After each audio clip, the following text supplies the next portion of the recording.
This evening, we're not looking up at the stars at all. We're standing on a quiet shoreline after dark, listening to the slow rhythm of waves rolling in and out, while the real landscape we're going to talk about lies hidden far beneath the surface.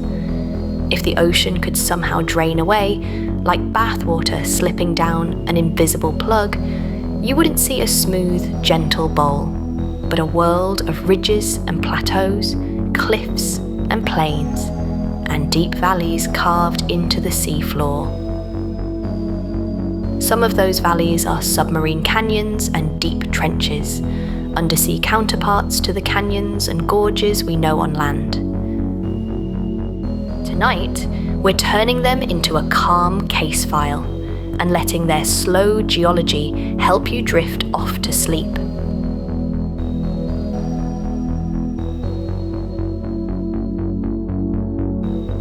Why hello there, and welcome to Science to Sleep To. I'm Madeline Rowe, astrophysicist by training, insomniac detective by necessity, and for this case, we're trading telescopes for bathymetric maps, sonar echoes, and remotely operated vehicles. Instead of chasing starlight across billions of light years, we're going to follow gravity, sediment, and currents as they quietly reshape the hidden slopes of our own planet. Before we step off the shore and begin our slow descent, if this kind of calm, detailed science story helps you unwind at the end of the day, you can always tap subscribe, so it's easy to find your way back to these undersea valleys whenever you need them. Then you can turn the screen face down, let your eyes close, and just listen. There's nothing you need to remember, no facts you have to hold on to, no diagrams you need to picture clearly. The seafloor has been changing on its own for millions of years. It can keep going perfectly well without your help for one more night.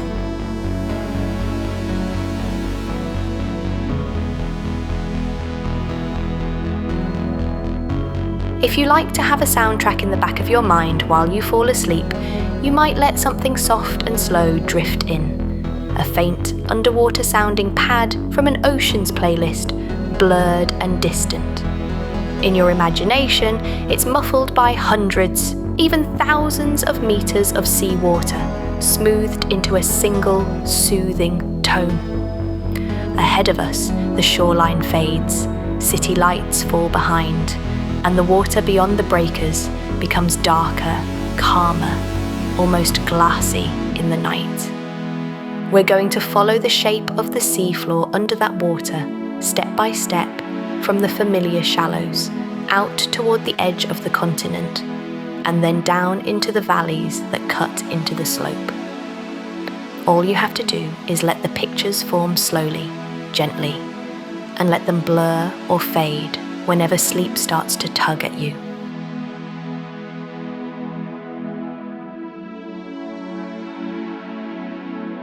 Suppose we could freeze the surface of the ocean in place for a moment, so it's perfectly still, a dark, unbroken sheet stretching to the horizon. Under that surface, the first thing you'd stand on is the continental shelf, a broad, relatively shallow terrace that extends out from most coastlines.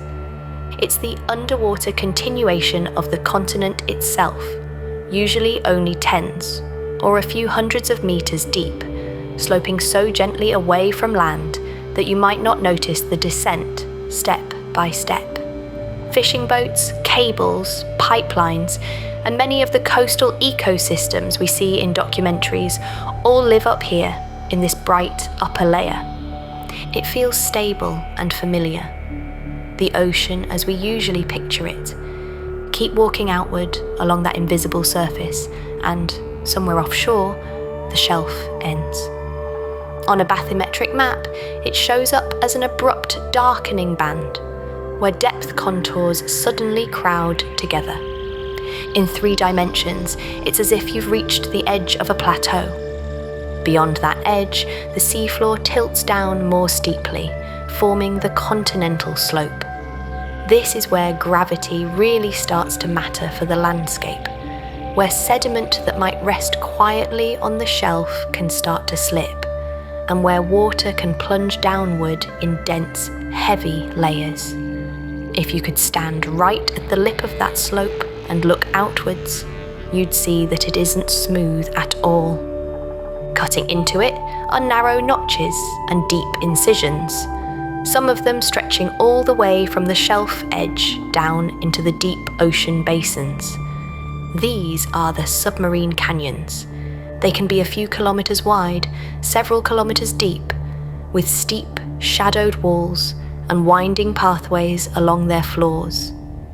In every sense but the lack of air, they're true valleys. Below them, further out on the abyssal plain, lie the longest, deepest scars of all, the ocean trenches, where one tectonic plate dives beneath another and the seafloor drops into the hadal zone. We tend to think of mountain ranges and river valleys as the dramatic parts of Earth's surface, and the ocean as a flat blue lid over everything. But if you drained away the water, the panorama would be breathtaking, strange, and intricate. You'd see mountain chains higher than the Alps running along mid-ocean ridges, broad plains dotted with seamounts, and these canyons and trenches slicing down the sides of continents and into the deepest parts of the basins. Tonight is about those slices, how they form, what flows through them, how they guide currents and life, and why scientists sometimes describe them as conveyor belts and as giant sedimentation tanks in the slow machinery of the planet. All told as gently and as slowly as the tide coming in. To get a feel for one canyon, picture a simple, stylized map of a continental margin spread out on a dimly lit desk. Near the coast, a pale band marks the shelf. Beyond that, the colours darken as depth increases down the slope. Cutting landward into that slope is a branching, tree-like shape, the canyon system. At its upper end is the canyon head, often close to the shelf edge, sometimes even reaching into shallower water near a river mouth or an old glacial trough. From there, the main canyon axis snakes down the slope, with smaller side gullies feeding into it, before it opens out onto the flatter, deeper seafloor in a wide submarine fan. If you could slice this structure like a piece of cake, you'd see a cross-section with steep walls on either side, and a deeper central groove at the bottom. Geomorphologists call that central pathway the thalweg, the line of lowest elevation, where flows concentrate time after time. The canyon walls might be stepped, with ledges and little benches, undercut in places by old collapses, or buttressed with outcrops of rock and consolidated sediment. Above the walls, the open slope continues upward to the shelf edge. Below the canyon mouth, the seafloor levels out into the abyssal plain, where the canyon's sediment plume spreads into a fan that grows grain by grain over millennia. The key to how and where canyons form is in some ways surprisingly simple. It's all about slope and supply. When researchers map canyons around the world and compare their locations to the steepness of the surrounding seafloor, a clear pattern emerges. Steeper continental margins tend to have more and better developed canyons. On those steeper slopes, gravity has more leverage, and sediment sitting near the shelf edge is more likely to start moving downslope under its own weight. The canyon network acts like an efficient drainage system, a branching set of chutes for sand, mud, and organic matter. In some regions, especially where large rivers reach the sea, canyons connect directly to river mouths or to ancient submerged channels on the shelf. There, the delivery of sediment from land is intense, and the canyon becomes a continuation of the river's story, carrying particles far beyond the coastline, into the deep. In other places, Far from major rivers, canyons can still form and still grow. They may be carved by repeated underwater landslides and debris flows, where blocks of sediment fail on the slope and slump downslope, scouring pathways as they go. Over thousands and tens of thousands of years, those pathways can deepen into stable, permanent features. For sleep, you don't need to hold onto the terminology. You can simply picture that wherever the seafloor is steep enough, gravity keeps whispering the same suggestion to loose material. Downwards. Any little depression, any small gully where a bit more sediment happens to move, will tend to collect more flow over time and deepen into a valley. It's like the way raindrops make faint tracks on a dusty window, and those tracks attract more water until they form clear streaks. A submarine canyon is the end result of millions of those streaks, written in sand and mud, guided by the slope of the seafloor. Once you have the shape in mind, it's natural to ask what actually moves through these valleys. Picture a stormy day back on the shelf, far above. Waves are churning, stirring up sand and silt on the bottom, resuspending clouds of particles that usually lie quietly on the seafloor. A river in flood is delivering fresh mud and organic debris out to the coast, its plume fanning out over the shelf waters. Some of that material reaches the shelf edge, where the seafloor tips down into the canyon head. Under certain conditions, the mixture of sediment and water becomes dense enough to start flowing as a turbidity current, an underwater avalanche that moves downslope, hugging the canyon floor. In your mind's eye, you can picture it not as something violent or frightening, but as a thick, smoky cloud of suspended grains rolling slowly along the seafloor. It follows the canyon axis, guided by the invisible contour lines of lowest elevation, clinging to the bottom because it's denser than the clear water above.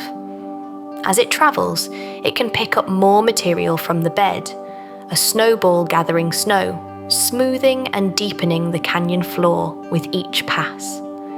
When the slope relaxes and the canyon opens onto the deep plain, the flow spreads out, slows down, and drops its load, layer by layer, building a fan-shaped deposit that records the event. These flows don't happen every day. They're intermittent, triggered by combinations of storms, earthquakes, changes in sea level, or the slow build-up and sudden failure of sediment on the slope. But taken together over thousands of years, they turn canyons into express routes for sediment and organic matter. Instead of drifting slowly down through the water column like a gentle rain of particles, some portion of the material from the shelf takes this shortcut, travelling quickly to the deep sea along the canyon floor. That shapes where carbon ends up and where deep sea habitats are enriched. Life takes advantage of these pathways. Where currents accelerate along canyon walls, they sweep surfaces clear of fine mud and bring a constant supply of suspended food particles. Cold water corals, sponges, and other filter feeders can anchor themselves on rocky outcrops, quietly filtering whatever the current delivers. On gentler ledges and protected pockets, softer sediments accumulate, and burrowing animals, worms, small crustaceans, and many others thrive inside the grains. Even in the water above, schools of fish and drifting zooplankton may gather where canyon topography focuses upwelling and mixing, turning these valleys into feeding grounds. So a canyon isn't just a geological feature, it's a biological one as well. It's a place where physical processes converge to create habitat diversity and a steady conveyor belt for food. From a distance on a map, it's just a thin, dark line cutting into the slope. Up close, in the soft light of a remotely operated vehicle, it's a labyrinth of ledges, outcrops, rippled sand waves, and quietly drifting animals, all shaped by flows you can't quite see. If we follow those ideas down toward the poles, they become part of an even larger story. The continental margins around Antarctica are deeply carved by ice and currents, and they are ringed by canyons too. Here, the continental shelf is often narrower, more strongly sculpted by glaciers, carved into troughs that once held fast-flowing ice streams. Beyond the shelf edge, the slope drops away toward deep, ring-shaped basins that encircle the continent. This is the engine room of deep and bottom water formation, where very cold, dense water sinks and begins its slow circuit through the world's deep ocean. High-resolution mapping of the Antarctic seafloor has revealed that these slopes are incised by hundreds of submarine canyons, far more than early coarse maps suggested. Some are broad, U-shaped features, legacy scars from glacial erosion. Others are narrower, with sharper V-shaped profiles that look more like the classic canyons we've been picturing. They extend from the shelf edge down into deep basins, forming a dense network of undersea valleys that guide the descent of dense shelf waters, and the upslope intrusion of relatively warmer deep waters back toward the coast. You can imagine a tongue of very cold, salty water forming on the shelf as sea ice grows, rejecting brine into the remaining liquid and making it denser. Eventually, that water becomes heavier than the layers beneath and begins to spill over the shelf edge, sliding down the slope. The canyons provide natural channels, focusing its path. Instead of spreading evenly down the slope, much of this dense water plunges through the valleys like invisible rivers, carrying with it heat, salt, and dissolved gases that will influence deep and bottom water properties across the globe. At the same time, slightly warmer deep water from offshore can be steered upslope by these very same canyon structures, reaching the undersides of floating ice shelves. There, it can contribute to basal melting, thinning the ice from below, centimetre by centimetre, metre by metre, over years and decades. This isn't a dramatic, instant process. It's slow, modulated by winds, currents, and the shapes of both the ice and the underlying seafloor. But it means these hidden undersea valleys are part of a quiet plumbing system that links global ocean circulation to the stability of Antarctic ice. From the perspective of a sleepy mind, you don't need the numbers or the exact maps. It's enough to hold a soft picture of cold, heavy water sliding down canyon floors in the dark, while warmer layers curl upward along other branches. The canyon network is the architecture that guides those flows, the mountain passes of the polar ocean. Researchers spend years trying to represent this architecture properly in climate and ocean models, so that simulations capture not just vast, smooth basins, but also the fine, incised details where much of the transport actually happens. They can keep working on that tomorrow. You, right now, are allowed to simply let the image drift. If canyons are the incised valleys of the continental slopes, trenches are the deepest cuts in the oceanic crust. Picture a long, narrow, asymmetrical trough running along a subduction zone, where one tectonic plate bends and plunges beneath another.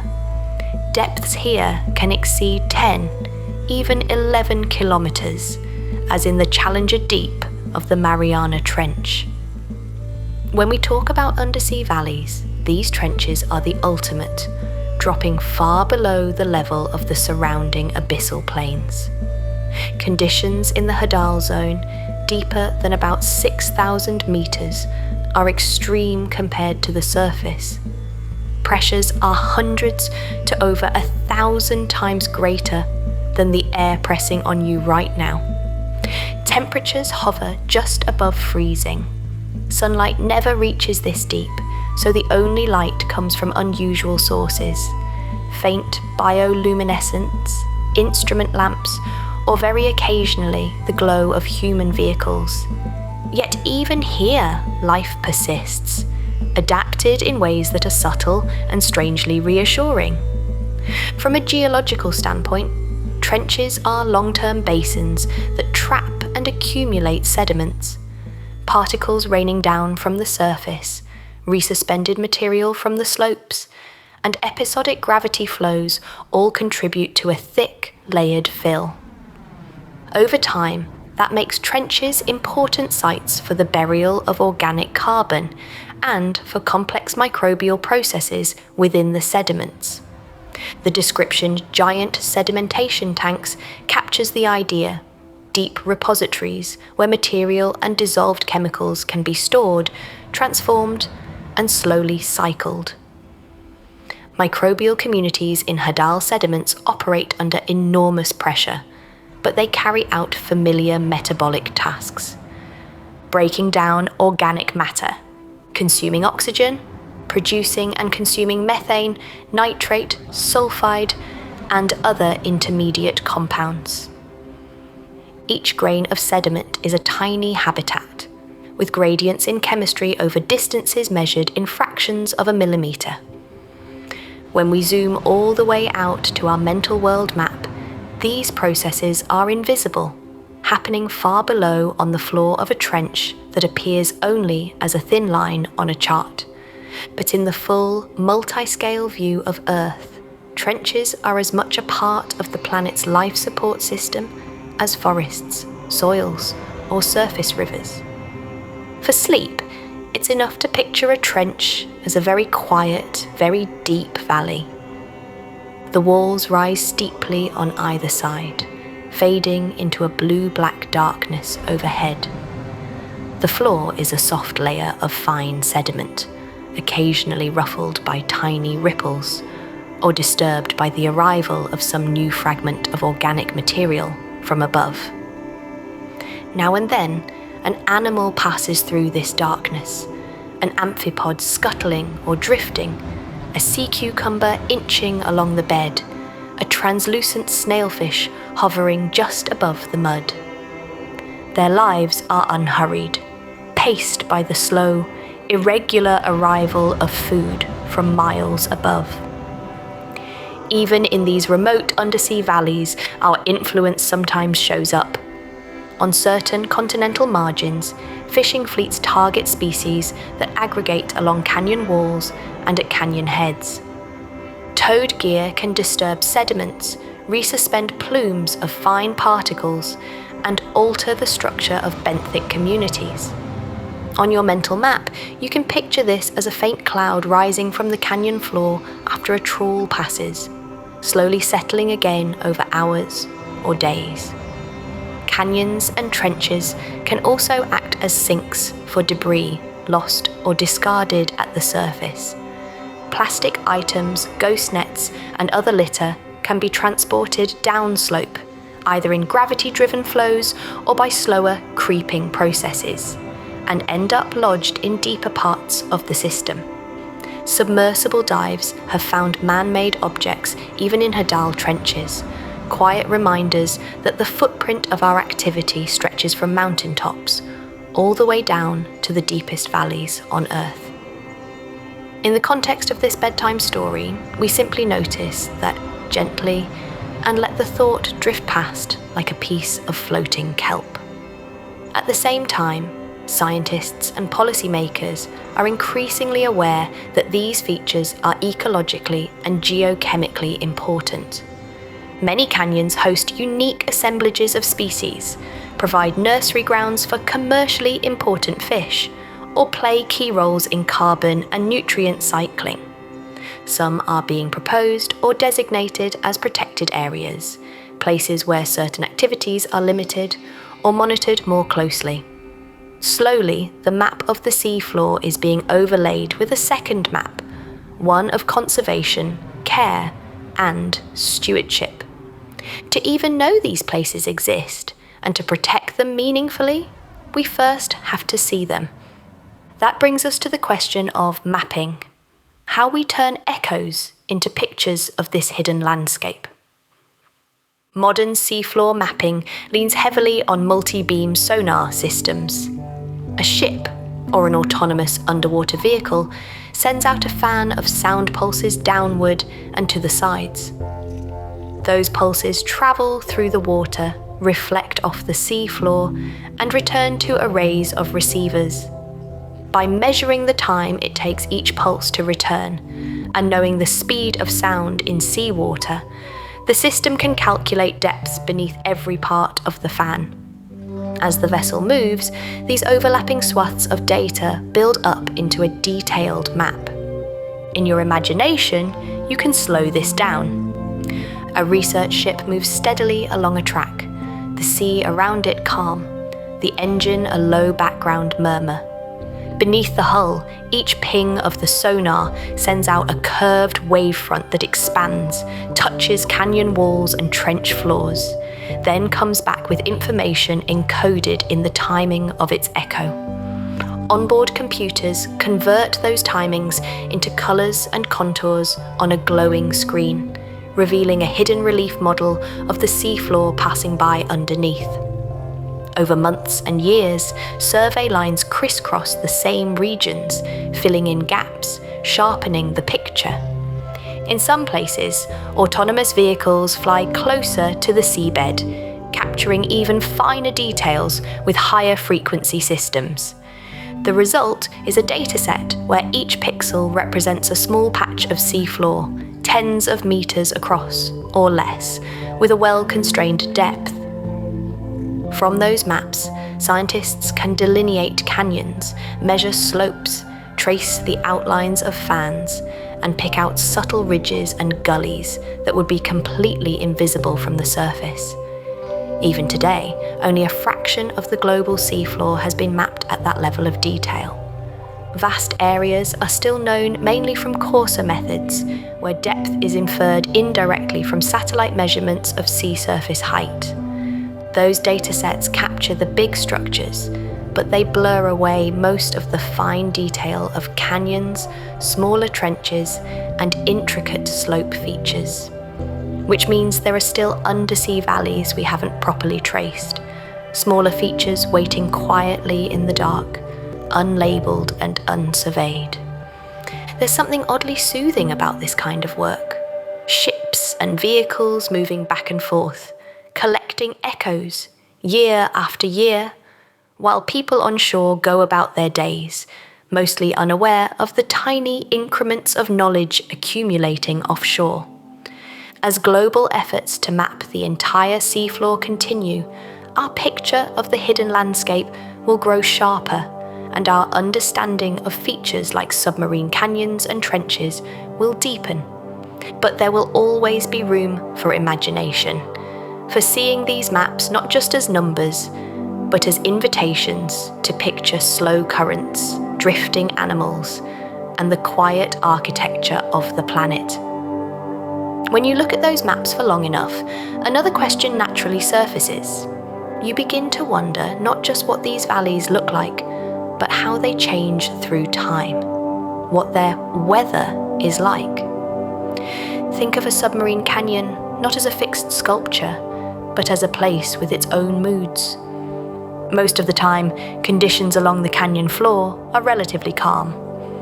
Background currents flow steadily, internal tides ripple through, and fine particles settle slowly from the water column, dusting the bed in thin, almost invisibly light layers. But every so often, something more dramatic passes through. A dense, sediment-laden current, a slump, a debris flow, an underwater storm that briefly changes everything, then fades away. One kind of canyon weather is the turbidity current you've already pictured. It can begin when a patch of sediment on the slope becomes unstable, or when river discharge is dense enough to plunge beneath the surrounding seawater instead of spreading out on top. The resulting flow, clouded with sand and mud, is heavier than the ambient water, and begins to move downslope, following the canyon's line. As it travels, its speed and thickness can change, sometimes accelerating where the gradient steepens, sometimes slowing where the canyon widens or the slope eases. Along the way, it may erode some parts of the bed and deposit material in others. Another kind of event is a debris flow, or slump, where blocks of sediment collapse more coherently. Picture a section of canyon wall giving way, not explosively, but in a slow, massive slide, with intact clumps, boulders, and finer material all moving together, like a very thick, very heavy fluid. These movements can leave distinctive deposits with mixed grain sizes, recording the episode as a single, thick layer in the geological archive.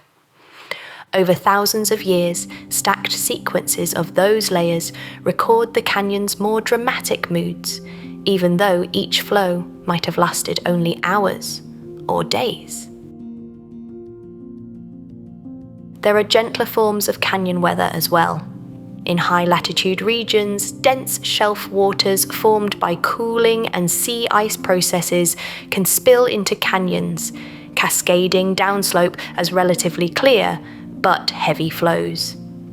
They may not carry much sediment, but they transport heat, salt, and dissolved gases, changing the chemical environment along the canyon floor. Internal tides, oscillations of density layers driven by the gravity of the moon and sun, can also funnel energy into canyons, generating waves and currents that stir the water column in rhythmic pulses. To instruments resting on the bed, these show up as regular variations in flow speed, temperature, and turbidity, like a tide layered within the tide. For someone drifting towards sleep, you can let all of that complexity collapse into a simple, gentle idea. The canyon has moods. Long stretches of calm with slow settling and quiet currents, punctuated now and then by events that sweep through, rearranging the sediment, refreshing patterns of life. Most nights, if you could sit on the canyon floor, you'd feel only a soft flow and see a slow drizzle of particles descending. Somewhere in its past and somewhere in its future, the canyon will host another dense gliding storm of sediment, reshaping its floor one more time. You don't have to be awake for that. You only need to know that this hidden weather exists, ticking away on geological time, far below the surface, far below your worries. Over even longer spans of time, the canyon's history is braided together with ice ages and sea level change. Imagine zooming out far enough to watch a continental margin live through several glacial cycles. Over tens of thousands of years, ice sheets grow and melt. Climate cools and warms. Sea level falls by more than 100 meters, then rises again, like a very slow planetary tide. Each of these cycles redraws the relationship between rivers, shelves, and canyon heads. What we see on today's seafloor is the cumulative result of many such cycles, layered over one another, like the final frame of a very long, very quiet film. Picture a glacial period when sea level is lower. The shoreline is farther out, and parts of the present-day shelf are exposed as land or as shallow coastal plain. Rivers that used to empty into the sea near today's coast now cut across this exposed shelf, carving deeper channels as they follow the lowered base level. Some of those channels extend close to the continental slope, connecting directly, or almost directly, to the heads of submarine canyons. Sediment coming from inland has a shorter journey to reach the canyon system. During those low sea level stands, canyons can be especially active, River floods deliver more material straight to the slope, and the steeper gradients between upland basins and deep ocean basins encourage gravity-driven transport. Turbidity currents and debris flows may be more frequent, deepening and extending canyon heads, carving terraces and undercutting walls. Glaciers near the coast may grind out their own troughs that merge with or feed into canyons, adding thick pulses of coarse and fine material. It's a time of energetic reshaping, even if everything is still slow on human scales. As climate warms again and ice sheets retreat, sea level rises, slowly flooding those incised channels on the shelf. Shorelines move back toward land, deltas retreat, and direct river connections to canyon heads are drowned. Rivers now deposit more of their load on the reflooded shelf, building new deltas and shore faces farther from the canyon rims. Canyon activity doesn't stop, but the style and frequency of major flows change, recorded gradually in the thickness, texture, and spacing of the layers accumulating on the deep sea fan. If you could take a long core through that fan and read it like a vertical story, you'd see evidence of these cycles. Thicker, coarser packages might mark times when rivers and canyons were tightly linked during low sea level. Finer-grained, more heavily bioturbated intervals could correspond to higher sea levels and quieter delivery. Changes in microfossils or chemical signatures would hint at shifts in water temperature and chemistry across glacial to interglacial transitions. All of that complexity sits hidden beneath the simple outline of a single undersea valley on a modern map. For a mind trying to fall asleep, we can compress this story into one soft, slow metaphor. Sea level is like the tide of deep time, advancing and retreating, bringing shorelines closer to canyon heads, then pulling them away again. With each cycle, the canyon is carved a little deeper, filled a little more, its deposits shuffled and rearranged. We happen to be living in one brief interglacial moment, catching a snapshot of something that's been evolving for millions of years. The canyon continues its long conversation with ice, rivers, and the rising and falling sea.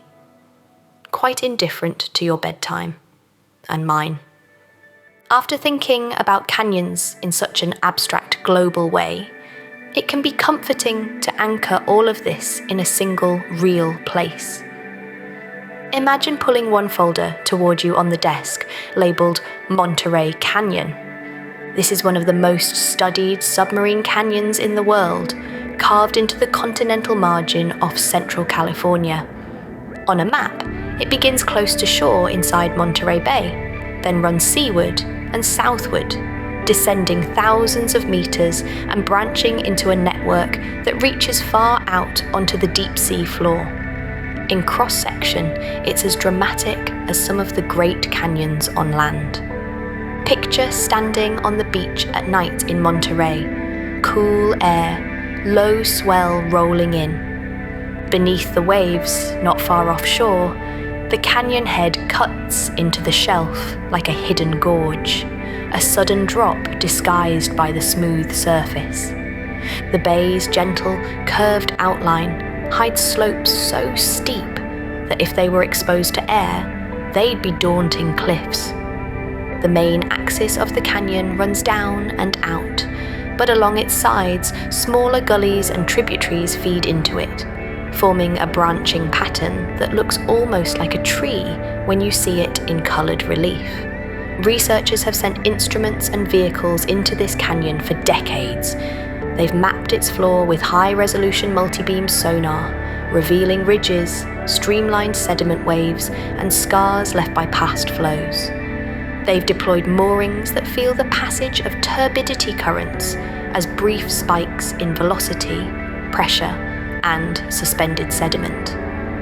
They've flown remotely operated vehicles along the walls, filming corals clinging to outcrops, fish hovering in eddies, and invertebrates living on and in the sediment. The canyon is both a transport pathway and a complex habitat. At times, especially during storms or river floods, dense flows travel down this canyon, carrying sand and organic material from the shelf and nearshore environments into deeper water. You can think of them as quiet pulses in a long, slow heartbeat, each event leaving a new layer of sediment on the fan that extends beyond the canyon mouth.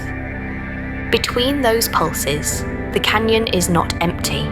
It's swept by internal tides, slow eddies, and background currents that continue to shape the floor and feed its inhabitants. For you, lying in the dark, Monterey Canyon can simply be a concrete anchor for the abstract idea of submarine valleys. A real place with its own geometry, its own currents, its own community of life.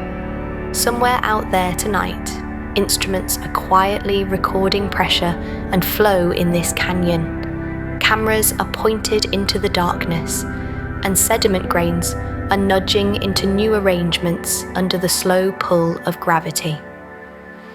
All of that can continue quietly while you let go and drift towards sleep. On the other side of the world, you could slide that folder back and pull out another, thick with maps of Antarctica's margin. You already have the broad picture in mind. Ice-covered seas, narrow shelves, steep slopes, and deep basins. Now imagine studying these margins, canyon by canyon, tracing how glacial troughs on the shelf link into narrower, steeper incisions further down. Some features are broad and gently curved, echoes of past ice streams. Others are sharper, more angular, cut by repeated gravity flows and dense water cascades. Each one tells a slightly different story about how ice, ocean, and sediment interacted there over millions of years. The same valleys that guide dense shelf water into the deep ocean also gather and preserve the evidence of those flows. Sediment cores from Antarctic canyons carry layers tied to changes in ice cover, in storminess, in upstream productivity, and in the shifting balance of fresh water and salt. In that sense, these undersea valleys are both conduits and archives, plumbing and library at once. If you sink your attention down into the deepest trenches again, you can let the biological details there come into sharper focus for a while. Picture descending in a small, well-lit submersible, leaving the last trace of natural light behind as you pass through the midnight zone, down towards the hadal floor. Outside the hull, pressure climbs steadily. But in this thought experiment, you feel nothing but the soft hum of instruments and your own breathing. At several thousand meters depth, the seafloor is already dark and cold. In the hadal zone, those conditions sharpen. Food arrives mostly from above, in a sparse, irregular rain of organic particles, with occasional larger falls, like dead fish, squid, or marine mammals.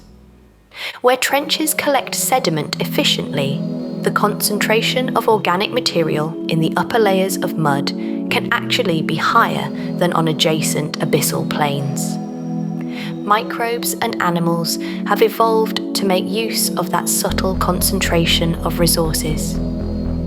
If you picture the sediment surface in your mind, it's soft and fine-grained, with small ripples, miniature dunes, and delicate tracks crisscrossing it. Amphipods, little shrimp-like crustaceans, move around in clusters, quickly converging on any fresh material that lands. Certain snailfish, discovered in some of the deepest trenches, glide just above the bed, their bodies soft, gelatinous, and adapted to the crushing pressure. Worms, sea cucumbers, and other invertebrates work slowly through the upper centimeters of sediment, mixing and reworking it grain by grain. Beneath that surface, in the tiny pore spaces between grains, microbial communities carry out the invisible chemistry of deep life. They oxidize organic carbon, consume oxygen, and then switch to other electron acceptors as oxygen runs low, producing and consuming intermediate compounds like nitrate, manganese oxides, sulfate, or methane. Pressures that would crush most familiar organisms are simply normal background conditions for them. Their enzymes and cell membranes are tuned for this environment. Each cubic centimetre of hadal sediment is like a densely populated, incredibly slow-moving city. If you zoom out in time, sediment here accumulates millimetre by millimetre over centuries, capturing in its layers subtle shifts in productivity, climate, and tectonic activity. Individual microbes may live and die over hours or days, animals over months or years. But the overall structure of the community evolves across decades to millennia. The trench as a whole is a stable, long-lived feature, but the details of who lives where and what chemistry is happening at each depth are constantly being adjusted in quiet, continuous ways. As you breathe slowly and evenly, you can let the complexity of all that fade into a single idea. Even in the deepest valleys on Earth, life is busy, exploring every niche, turning over carbon and nutrients, keeping cycles moving. The planet is doing an enormous amount of quiet work for you, far below the surface, while you lie here, doing almost nothing at all. That can be a very comforting thought to fall asleep with. Stepping back to a planetary scale again, you might picture the whole world's seafloor laid out under soft light and take a slow, imaginary tour of these valleys. You can imagine yourself gliding high above a shaded relief map of Earth's oceans. The water made invisible so that the seafloor stands out like a mountain range under thin air. Our path is unhurried. We can pause wherever interesting patterns of canyons or trenches appear, then drift on, like a satellite half-dozing in orbit. The goal isn't to memorize locations, just to feel how varied, and yet how familiar, these valleys are across the globe. You pass steep continental margins near active tectonic boundaries, where slopes are rugged, punctuated by frequent earthquakes and occasional submarine landslides. Canyons there are short, steep, tightly spaced, some with heads very near the shoreline, others fed by narrow shelves. On the map, they look like claw marks scraped down the slope, each one ending in a small, bulb-shaped fan at the base of the continental rise. The crust here is young and dynamic, so the valleys may evolve more quickly than in quieter regions. Then you drift onward to broad passive margins with wide shelves and huge river mouths. Out beyond a delta, a single dominant canyon cuts into the slope, its upper reaches branching into channels that mirror the distributaries of the river on land. During major floods, sediment pulses from the river may plunge into this canyon, sending turbidity currents far out into the deep basin. At its mouth, the submarine fan is expansive, with repeated lobes of sand and mud marking past episodes of delivery. Around it, the slope is gentler, less incised, underlining how closely this one valley is tied to the river system it extends. Your path curves toward higher latitudes, where the shelf is narrower and glacial troughs slice across it like broad, pale scars. Some of these troughs connect straight to submarine canyons that continue their descent beyond the shelf break. Others end abruptly at the edge, with shorter, steeper canyons picking up the story further down. Ice once filled these troughs, grinding down bedrock, delivering large volumes of sediment to the margin. Today, cold, dense water may follow the same paths, sliding through the canyons as it sinks into the deep ocean. From there, you glide across ocean basins to approach long trenches that fringe arcs of islands and continents. On the map, they appear as slender, dark grooves, sometimes thousands of kilometers long, tracing lines where plates descend into the mantle. Nearby, island chains and volcanic arcs rise above sea level, fed by magmas generated as one plate sinks beneath another. Submarine canyons on the forearc slopes may feed sediment into these trenches, adding softer layers on top of the hard, bending slab below. The contrast between the high peaks of the islands and the deep floors of the trenches is some of the greatest relief on the planet. You also notice regions where canyons are sparse or almost absent. Along some margins, the slopes are very gentle, sediment supply is low or widely spread, and coastlines don't focus flows into particular paths. There, the transition from shelf to deep sea is smoother, marked only by subtle gullies rather than dramatic cuts. There are still gradients, currents, and drifting particles, but the landscape lacks the clear, incised valleys you've been visiting. Even that absence is informative, a reminder that undersea valleys form only where slope, supply, and history line up just so. As your global tour winds down, you can let the map blur and darken again, the lines of canyons and trenches fading like veins on the back of a hand in low, late-night light. Everywhere you've passed, the same basic pattern holds. Gravity, fluid flow, and time collaborate to carve and fill valleys beneath the sea, connecting shallow and deep environments. Some of those valleys are busy highways for sediment and life. Others are quiet cul-de-sacs. All of them are hidden from direct view by the ocean above, yet they shape where carbon is stored, how water circulates, and which ecosystems can thrive. Down at the mouths of many canyons where they spill onto the deep sea plain, another story is being written in layers of sediment. For a moment, imagine walking very slowly along the deposits that collect at the ends of these submarine valleys, as if you were running a fingertip over a long line of braille. Where a canyon empties onto the abyssal plain, the sediment it carries doesn't just pile up in a featureless heap. It often forms layered structures called turbidites, solidified records of individual turbidity currents that once rolled down the canyon floor. Each layer is like a page in a story about a single event: a storm, a flood, a slope failure, or even a distant earthquake that sent material sliding into motion.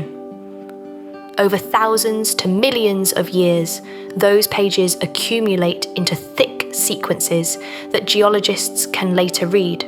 Picture a turbidite layer in cross-section. At the bottom, you often find coarser grains, sand, maybe even small pebbles, dropped quickly as the flow first begins to lose speed. Above that, the grains grow steadily finer, silt, then clay, settling out as the remaining cloud thins and slows. The result is a graded bed, coarsest at the base and finest at the top, a quiet physical signature that gravity did the sorting. To a sedimentologist, it's as recognizable as familiar handwriting. When cores are pulled up from these deep-sea fans, long cylinders of layered sediment are brought onto the deck. Scientists split them open, examine colors and textures, and sometimes X-ray them to reveal hidden internal structures. They might see sharp bases where flows eroded into older deposits, ripple marks frozen in the sandy parts of a layer, or faint laminations in the finer material above. Each detail helps reconstruct the character of the flows that built the fan, some events powerful and erosive, others gentle, more like blankets quietly settling over the plain. If we zoom out in time again, an entire stack of turbidites might document changes in climate, sea level, or tectonic activity on land. Periods with more frequent or thicker layers may correspond to times when rivers delivered lots of sediment to the margin, perhaps during glacial intervals or stronger monsoon phases. Thinner, more widely spaced layers might signal quieter conditions, when the canyon's conveyor belt only ran occasionally. By analysing grains, fossils, and chemistry, researchers can piece together stories not just of individual flows, but of entire eras in a canyon's life. The undersea valley becomes both a highway and an archive. From your perspective, half awake in the dark, you don't need to chase the terminology. You can simply picture a tall, vertical wall of layered sediment, like a very slow, very old cake. Each band is a slightly different shade, some thicker, some thinner, some with tiny ripples or faint internal lines.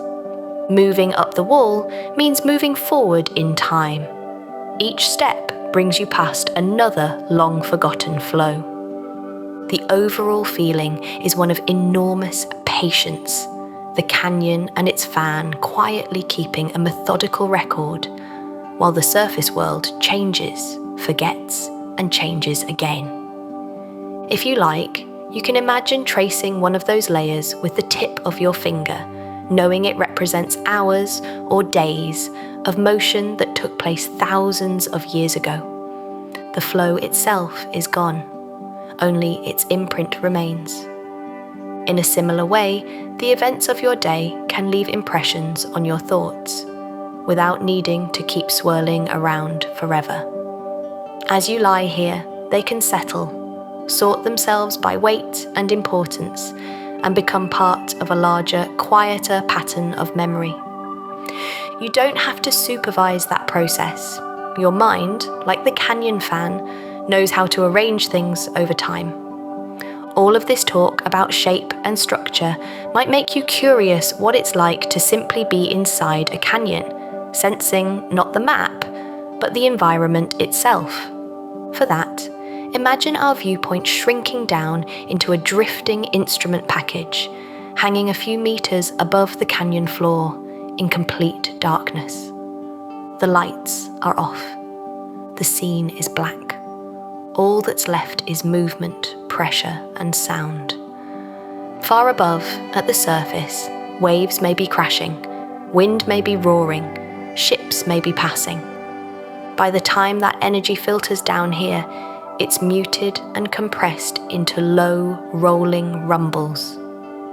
Distant storms might sound like slow, deep breaths rising and falling in the background. Tiny cracking and popping noises could come from shifting sediments, from gas bubbles snapping free in the seafloor, or from small creatures moving across the bed. Together, they add up to a soundscape that is not silent, but gently busy. Currents themselves make their presence felt, though less as a distinct sound and more as a steady pressure. The instrument frame sways, just a little. Cables tremble and relax as water pushes past. In your imagination, you can translate that into a low, almost white noise hum, filling in the spaces between other sounds. When currents strengthen or weaken, that hum rises or falls, like a breeze picking up, then dying away again. Every so often, a larger event passes by. A turbidity current moving down the canyon might bring a rushing, rumbling sound, as countless grains of sand and silt collide, roll, and bounce along the bed. To the instruments, this shows up as both noise and motion, a surge in measured velocity, a sudden spike in turbidity, a brief change in the pressure pattern around the frame.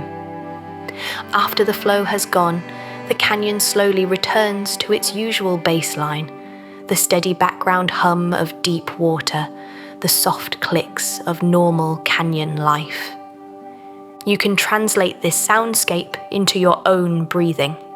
Slow, regular breaths can stand in for the gentle, steady currents along the canyon floor. Occasional, slightly deeper or louder breaths are like small events, noticeable, but not disruptive, quickly absorbed by the background. Underneath it all is the simple fact of the environment. Darkness, water, gravity, and time, all continuing regardless of individual disturbances. Letting your awareness rest on that steady background, rather than on each little blip, can be deeply calming. In the real ocean, animals that live in and around canyons often rely on senses other than sight. Many use vibrations, pressure changes, or chemical cues to detect prey, predators, or mates. Some produce sounds of their own through movement, feeding, or specialized organs, adding their signatures to the canyon's acoustic environment. We don't need to list them all. It's enough to know that even in the dark, information is constantly flowing through this space, carried as small fluctuations in water instead of rays of light. As you lie in your own dark room, you can tune into your personal soundscape in the same way. Perhaps there's the faint hum of a fan, distant traffic, the soft crackle of heat in a radiator, or the occasional creak of a settling building. None of these sounds has to be a problem. They can simply be part of the ambient background, like deep ocean currents. Your breathing becomes the main rhythm, like the slow pulse of a canyon current, and other noises drift in and out without needing to hook your attention. In that sense, you and the canyon share a small nocturnal listening practice. Once you've been down so deep on Earth, it's almost impossible not to let your thoughts drift outward, just a little, to oceans elsewhere.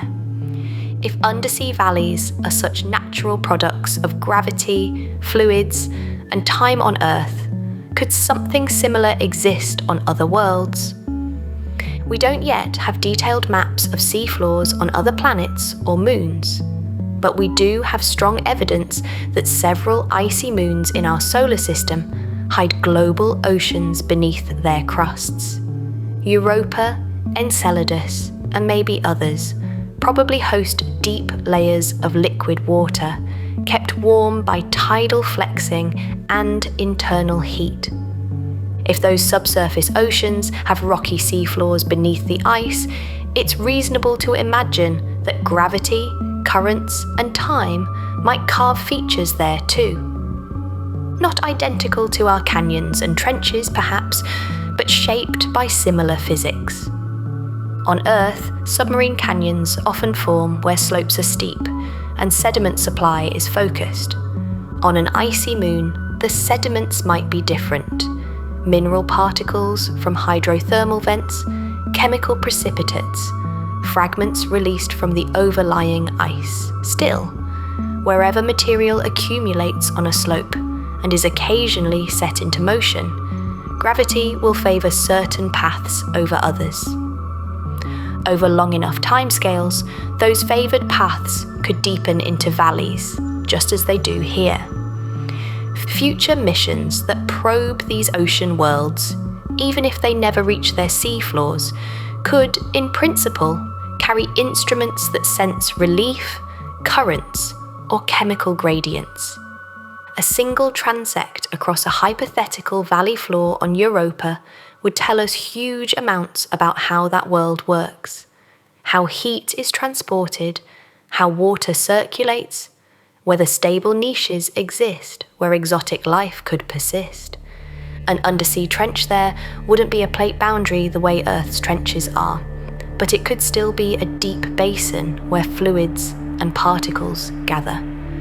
A canyon could still act as a conduit, a route for energy and material between different levels of that hidden ocean. Thinking about those landscapes can make Earth's seafloor feel less isolated, less singular. Instead of one strange, unique configuration, our ocean becomes one example of how water and rock can interact over time. Submarine canyons and trenches become part of a broader category: gravity-shaped pathways in fluids on solid worlds. Whether they're located beneath a blue sky or beneath an ice shell lit only by distant starlight, the underlying processes rhyme, speaking a shared language of slope, density, and motion. For sleep, we don't need to design spacecraft or plan missions. We can just let a soft, speculative picture form: a dark subsurface ocean under an icy crust, faint internal heat glowing at hydrothermal vents on a rocky floor. Somewhere down there, perhaps, are subtle channels and depressions where currents prefer to flow. Quiet analogues to the valleys we've spent this episode exploring. No one has seen them yet. For now, they exist as possibilities in equations, in computer models, and in the gentle imagination of anyone lying awake, thinking about oceans beneath ice. That uncertainty doesn't have to be unsettling. It can be a soft, open question you fall asleep beside. Before we close the file, you can walk through one last picture, a more personal one. Imagine taking a very slow imaginary walk across a single canyon, from one rim, down the slope, across the floor, and up the other side. You don't need to keep track of cardinal directions or exact depths. You just follow the feeling of ground changing gently beneath your feet. Think of it as stepping into a cross-section diagram, but one that you can inhabit for a few minutes. In this thought experiment, the canyon is dry and filled with clear air, so you can see its shape without worrying about pressure, darkness, or cold. The valley lies open and quiet, waiting. You begin on the continental slope above the canyon, where the ground tilts gently but steadily seaward. Under your boots, the surface is a mix of fine sediment and scattered outcrops, firm enough to stand on, but loose enough that a slow trickle of grains sometimes slips past your toes. The gradient is noticeable, but not intimidating, like walking down a long, shallow hillside at dusk. Off to one side, the line of the canyon rim appears, a sharper break in slope, where the ground falls away more steeply. As you approach, the sense of space opens up, as if the world just quietly unfolded below you. Standing at the rim, you look down into the canyon. One wall drops away beneath you, terraced in places, with ledges, small gullies, and patches of exposed rock. The opposite wall rises across from you, maybe a kilometre away, patterned with its own sequence of terraces, folds, and small collapses. The floor is not a thin line, but a broad, gently curving path that meanders slightly as it follows the lowest route along the valley. You take a moment just to breathe, to feel the scale, knowing you are perfectly safe on this imaginary edge. When you're ready, you start down a gentle path that follows one of the more gradual slopes into the canyon. Underfoot, the sediment feels a little looser now, with small pebbles mixed into the fine grains. Here and there, you step over low ridges, frozen sediment waves, or remnants of old slump blocks that give the descent a quiet, rhythmic texture. You move at a comfortable walking pace, and in this imagined world, you never feel tired. Each step simply carries you a little lower, a little closer to the valley floor. The far rim rises higher and wider in your field of view as you go. Eventually, the slope eases and your path merges with the canyon floor. Here, the ground feels more level, though if you look carefully, you still notice a very slight tilt in the direction of the deep ocean. The surface is smoother, patterned with long, low bed forms, aligned down canyon, signatures of past flows. You pause in the middle of the floor, standing on the invisible thalweg, the line that currents and gravity naturally prefer. Above you, the two rims frame a wide, open strip of sky. For a few breaths, you can imagine that you're no longer walking, but neutrally buoyant, floating just above the floor, drifting very slowly along the length of the canyon. Each inhale is a gentle lift. Each exhale is a soft, downward glide. If a turbidity current came through here, in real life, it would rush beneath you and around you, carrying grains along the same path. But right now, in this guided crossing, everything is still, as if you've arrived between events in one of the long, quiet intervals that dominate geological time. For this moment, the canyon floor is entirely yours. When it feels right, gravity tugs you gently back toward walking, and you begin to climb the opposite wall. The path on this side is a little steeper in places, with short sections where you rise more quickly, followed by small shelves where you can pause and look back. Each ledge feels firm and reassuring underfoot. When you glance behind you, you see the floor slowly receding below, and the starting rim shrinking, becoming just another line on the far side. There is no rush. Your pace is entirely under your control, gentle and safe. At last, you step up onto the far rim and out onto the more open slope beyond. The canyon now lies behind you, marked in your awareness more by memory than by what you can see from this immediate angle. If you turned back, you'd know exactly where the ground falls away, exactly where the path down and across lies. For now, you simply stand on this side, breathing easily, feeling the solidity of the margin beneath your feet. You've crossed the valley. You can carry that feeling of having completed a slow, gentle crossing into these final moments. Whatever remains of this episode, whether you hear all of it or drift off midway, can unfold like the continuation of the landscape beyond the rim. You've already done the important part, down into a hidden valley, across its floor, and back up into open ground again. As your body relaxes, you can imagine lying down on that quiet slope, looking up at a sky that might be full of stars or clouds, or simply a calm, dark blankness, whichever feels most restful. From here, it's only a small, easy step into sleep. As everything we've talked about settles, you can let the scientific details loosen and drift away. There is no quiz on bathymetry in the morning, no exam on canyon classification or trench chemistry.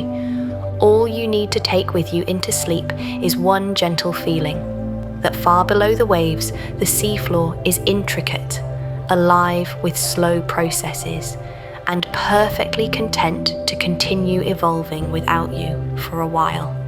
If you're still even half awake, you can take one more easy breath in and one long breath out as you picture yourself sinking very slowly through dark water, past the shelf, down the slope, into the quiet of a canyon, or along the floor of a deep trench.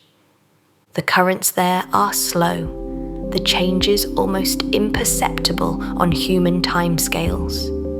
You are safe, far from all of it, watching from a distance, above or within, whichever feels softer. With each breath, you can let a little more of the day fall away, like grains of sediment drifting down to settle on the seafloor. Thoughts and worries can arrive, then slide gently downslope, disappearing into the soft darkness of the deep ocean, where they no longer demand your attention. Above them, the surface of your mind grows smoother, calmer, like a sea after a long storm has passed. Somewhere far below real waves, canyons and trenches continue their slow work, channeling currents, sheltering life, and recording the passing of ages in quiet layers of sediment. Up here, in your own small patch of night, you are free to rest, to drift, and to let go. When sleep finally arrives, it can feel like reaching the floor of a deep, still valley, where nothing is urgent and everything can wait very patiently until morning.